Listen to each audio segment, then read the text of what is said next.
조갑제 TV 시청자 여러분 안녕하십니까? 2020년 8월 24일 저녁 6시 반입니다. 이인영 의원이 통일부 장관이 된 다음에 남북관계에 변화가 올 것이다. 이인영 씨가 무슨 수를 쓰든지 해서 북한에 도와주는 그런 길을 낼 것이다 하는 기대 또는 우려가 있었는데 첫 작품이 실패했습니다. 물물교환, 남북 간에 물물교환을 하면은 이게 제재를 피해갈 수 있지 않겠느냐 하는 아이디어가 먹히지 않았습니다. 그러니까 한국의 대북 사업단체인 남북경총통일농사협동조합이 중국 회사의 중개로 개성 고려 인삼술과 류경소주, 들쭉술 등 북한술 35종을 반입하는 계약이 체결되고 이게 1억 5천만 원 상당인데 통일부는 절차적 요건 등 제반 조건에 하자가 없다면 긍정적으로 검토하겠다라고 했고, 이 장관은 인사청문회에서 북한 대동강 술과 우리 살을 물물 교환하는 구상을 이야기하기도 했는데, 그때부터 이게 유엔의 대북 제재 결의안에 이게 위반되지 않을까, 결의문에 위반되지 않을까 하는 우려를 나타내는 사람들이 있었습니다.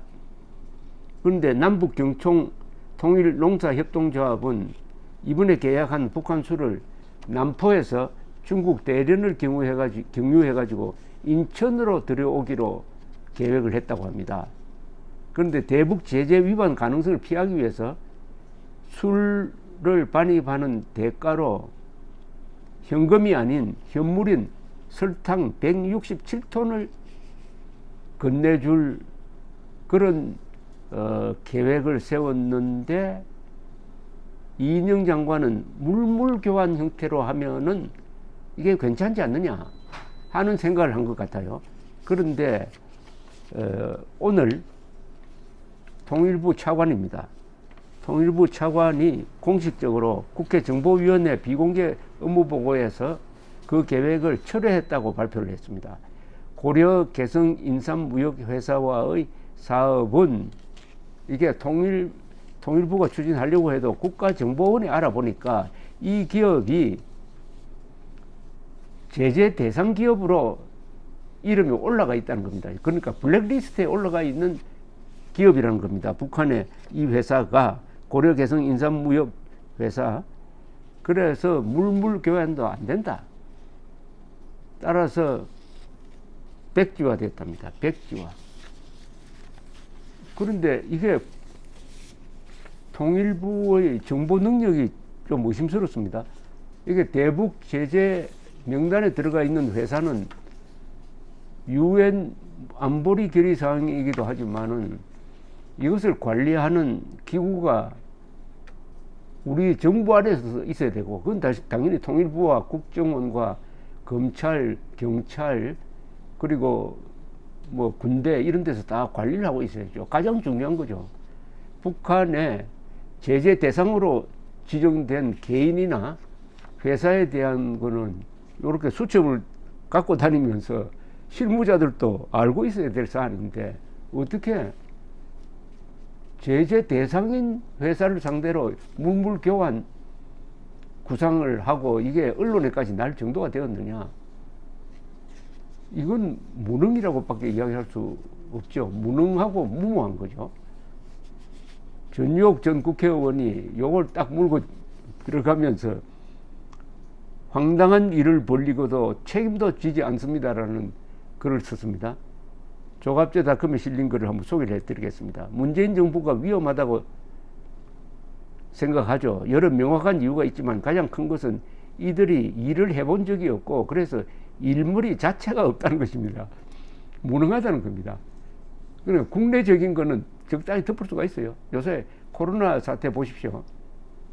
자기들이 잘못해놓고 덮어 씌우는 데는 아주 명수고, 거기에 또 따라가는 국민이 있고 언론이 있고, 그런데 이런 버릇을 잘못 들여가지고 국제 무대에서 이런 일을 하려고 하면 잘 안 됩니다. 골목대장은 골목에서 있어야지 저 큰 무대에 나가면 얻어맞습니다. 왜냐? 무능하니까요. 이 골목대장 체질을 벗어나지 못했다는 이런 이야기를 하고 있네요.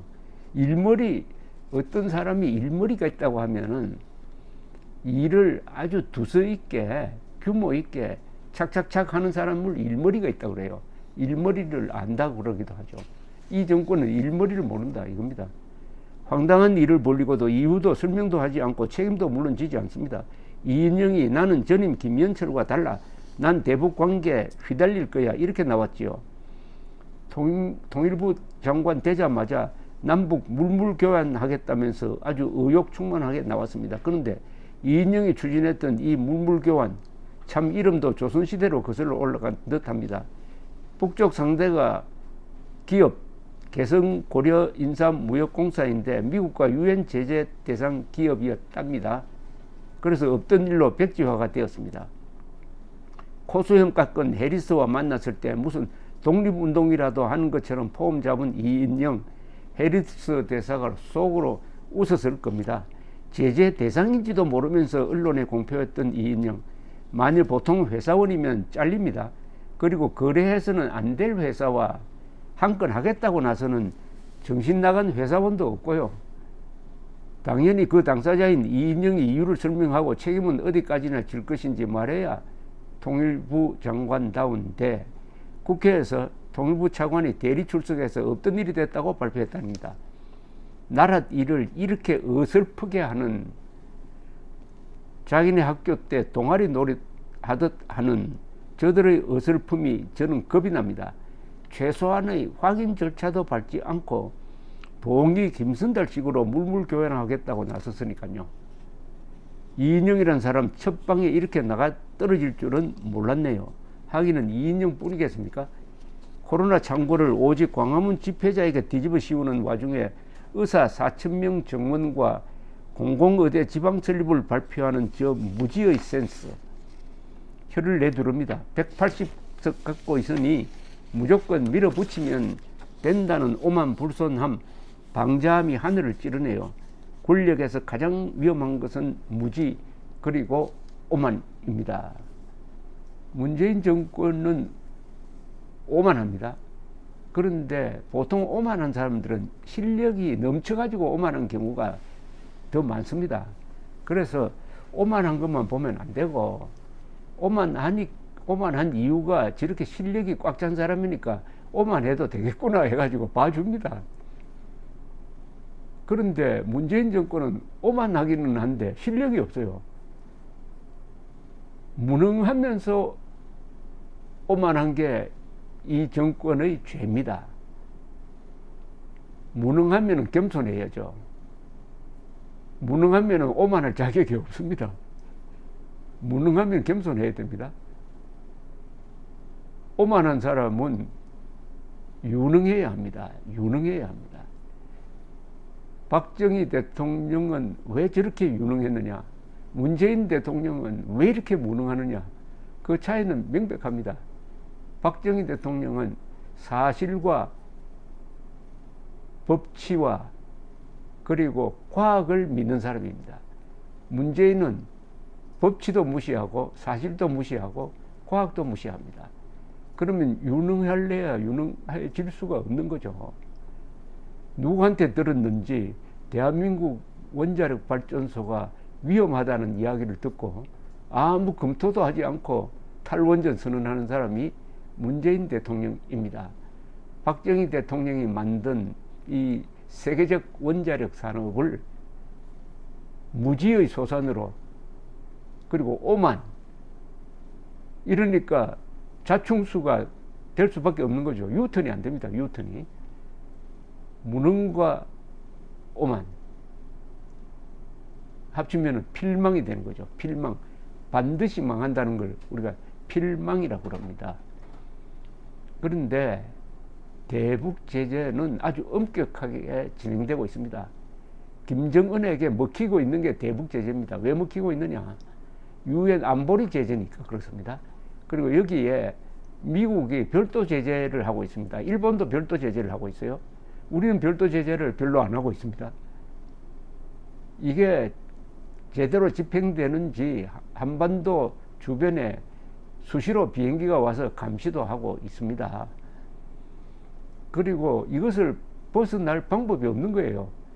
유엔 안보리 제재 임무로 이걸 풀려고 하면은 유엔 안보리 상임이사국 5개 나라 중에 한 나라라도 거부권 행사하면 안 됩니다. 유엔 제재는 한번 들어가면 이걸 풀기가 어렵습니다. 한 나라라도 반대하면 안 되니까 말이죠. 그런데 어떻게 이인영 장관이 유엔 제재를 무시하는 대북 퍼주기, 자기들은 물물교환이라고 하지만 그건 퍼주기죠. 퍼주기 계획을 세웠는지 참 이해가 가지 않습니다. 더구나 그것을 추진하다가 아차 이게 제재 명단에 있었구나 해가지고 뒤늦게 알았다는 거 아닙니까? 컴퓨터로 확인하면은 10분 만이면 알 수 있는 겁니다. 10분 만에. 그러니까 전역 의원이 저런 아주 독설을 퍼부은 것으로 보입니다. 제발 골목대장 의식에서 벗어나야 합니다. 대한민국 안에서 통하는 게 국제 무대에서 통하지 않습니다. 국제 무대에서 통하는 것은 오로지 실력입니다. 감사합니다.